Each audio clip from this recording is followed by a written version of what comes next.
Hello दोस्तों, good morning. जैसा कि आपने देखा कि महिला पर्यवेक्षक की जॉब आई हुई है, तो आपके मन में कई सवाल होते होंगे कि कब से एग्ज़ाम चालू होने हैं, कब से ख़त्म है, लास्ट डेट है और क्या-क्या डॉक्यूमेंट इसमें लगने हैं, क्या ज़रूरी है, क्या योग्यता ज़रूरी है। इस तरह से कई सवाल आपके मन में होंगे। तो दोस्तों, आपको इस वीडियो में आपको सारे सवालों के जवाब मिलेंगे। तो आप दोस्तों इस वीडियो को के माध्यम से सभी सवालों के जवाब मिलेंगे। तो दोस्तों, यदि आप चैनल पे पहली बार आए तो चैनल को सबसे पहले तो सब्सक्राइब कर लें, ताकि आपको और भी जो जॉब हैं उसके बारे में भी पता चलते रहें। और वीडियो को पूरा देखें, तभी आपको सभी सवालों के जवाब मिलेंगे कि क्या-क्या लगना है और कैसे फॉर्म भरेगा, क्या ज़रूरी है, कितनी इम्पोर्टेंट है, कौन से पद के लिए क्या इम्पोर्टेंट है और क्या योग्यता है और क्या-क्या डॉक्यूमेंट लगेंगे। जैसा कि आपको सबसे पहले बता दूँ मैं कि फॉर्म भरना तो 9 तारीख से स्टार्ट हो गए थे और अंतिम तिथि है 23 तारीख। तो 9 तारीख से 23 तारीख के बीच ही फॉर्म भरने हैं। अब फॉर्म भरने के लिए क्या योग्यता होनी चाहिए? तो योग्यता देखी जाए तो योग्यता तो 12वीं पास फॉर्म भर सकते हैं और ग्रेजुएशन पास भी फॉर्म भर सकते हैं। अब इससे पहले देख लें कि इसमें पैसे कितने लगने हैं। तो पैसे जो लगने हैं वो जनरल कैटेगरी के, जैसे जनरल जो होते हैं उनके लिए 550 यानी कि 500 रुपये की फ़ीस कटेगी और SC ST के लिए, OBC के लिए 250 रुपये की फ़ीस कटेगी। अब फॉर्म भरने वाला अलग से चार्ज लेता है या नहीं, और जो सिर्फ ऑनलाइन का फ़ीस है, जनरल का 500 और उसका 250। तो आपको ये भी पता चल गया कि फ़ीस कितनी लगनी है, 250 और 500। मतलब आपको ये भी जानकारी लग गई कि कब से चालू होनी है और कब ख़त्म है। अब देखते हैं कि आपको पेपर कब है, पेपर कब कौन-कौन टाइम पे रहेगा। तो पेपर का शिफ्ट का 3 टाइम रहेगा। एक टाइम रहेगा जो पेपर है वो 28 फरवरी से प्रारंभ होंगे। तो पेपर कब होंगे? 28 फरवरी से प्रारंभ होंगे और 3 टाइम में होंगे। तो एक 7 से 8 होगा, जो कि अभ्यर्थी की रिपोर्टिंग टाइम है, और पेपर कब होगा? 9 से 12 होगा, और दूसरा टाइम होगा 2:30 से 5, 2 टाइम में ही पेपर होंगे। अब जैसा कि अपन ने देख लिया कि पैसे भी देख लिए कितने लगेंगे और ये भी देख लिया। अब देखना है कि डॉक्यूमेंट क्या लगेगा इम्पोर्टेंट, सबसे मेन है डॉक्यूमेंट। तो सबसे पहले तो यदि आप फॉर्म भरने के लिए जाएँगे तो वहाँ पे लगेगा रोज़गार पंजीयन। यदि आपके पास रोज़गार पंजीयन है तो अच्छी बात है। यदि रोज़गार पंजीयन नहीं है तो आपको रोज़गार पंजीयन बनवाना पड़ेगा। तो आप रोज़गार पंजीयन आप स्वयं से ही बना सकते हैं और बनवा भी सकते हैं। रोज़गार पंजीयन स्वयं से बनाने के लिए कहाँ पे जाना पड़ेगा, वो हम आपको बताते हैं कि कहाँ से बनेगा।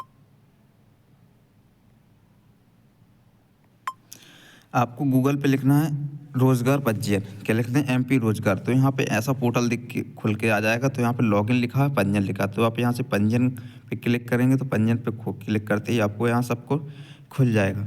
तो आप जब फॉर्म भरवाने जाएँ तो वहाँ पर रोज़गार पंजीयन भी पहले आपको बनाना पड़ेगा। तो यहाँ जो सिग्नअप लिखा है, सिग्नअप का ऑप्शन है, सिग्नअप के ऑप्शन से आप क्या कर सकते हैं, रोज़गार पंजीयन बना सकते हैं अपने समग्र ID डाल के।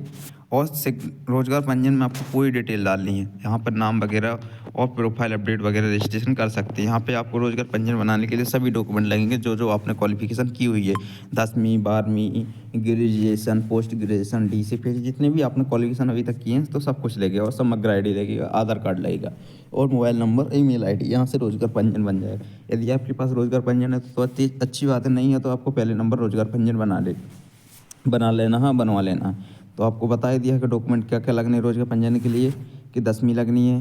रोज़गार पंजीयन के लिए सबसे पहले आपको बता ही दिया कि रोज़गार पंजीयन के लिए पहले तो 10वीं लगेगी, 12वीं लगेगी और ग्रेजुएशन लगेगी, यानी कि क्या लगेगी? UG लगेगी। ये और यदि आपने PGDCA, PG, MA वगैरह किया है, यानी कि PG वगैरह की है तो वो लगेगी। यदि PG की है आपने तो PG भी लगेगी। इन सभी को आपको डॉक्यूमेंट को लेके जाना है। और आपको आय जाति निवास भी लगेगा। यदि आप कैटेगरीज़ के हैं, SC ST OBC में आते तो आपको आय जाति निवास भी लगेगा। अब चलते हैं कि आपने रोज़गार पंजीयन बना लिए, तो अब इसके बाद लगेगी आपकी प्रोफाइल पंजीयन, जो कि होती है व्यापम प्रोफाइल पंजीयन। यानी कि सबसे पहले फॉर्म भरने के लिए लगता है व्यापम प्रोफाइल पंजीयन। तो वो भी यदि आपने नहीं है तो पहले नंबर प्रोफाइल बनाएगा फॉर्म भरने के लिए, व्यापम प्रोफाइल। तो व्यापम प्रोफाइल के लिए क्या लगेगा, तो उसके लिए भी हम आपको बताते हैं कि वो कहाँ से बनेगी। स्वयं भी बना सकते हैं और दुकानदार से ही बनवा सकते हैं। तो वो हम बताते हैं कि कहाँ से बनेगी।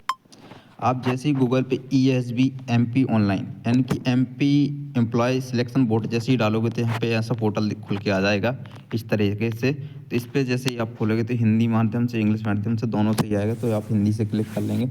यहाँ लिखिएगा आवेदन, यहाँ देखिए आवेदन लिखा, तो यहाँ पे आप क्लिक करेंगे।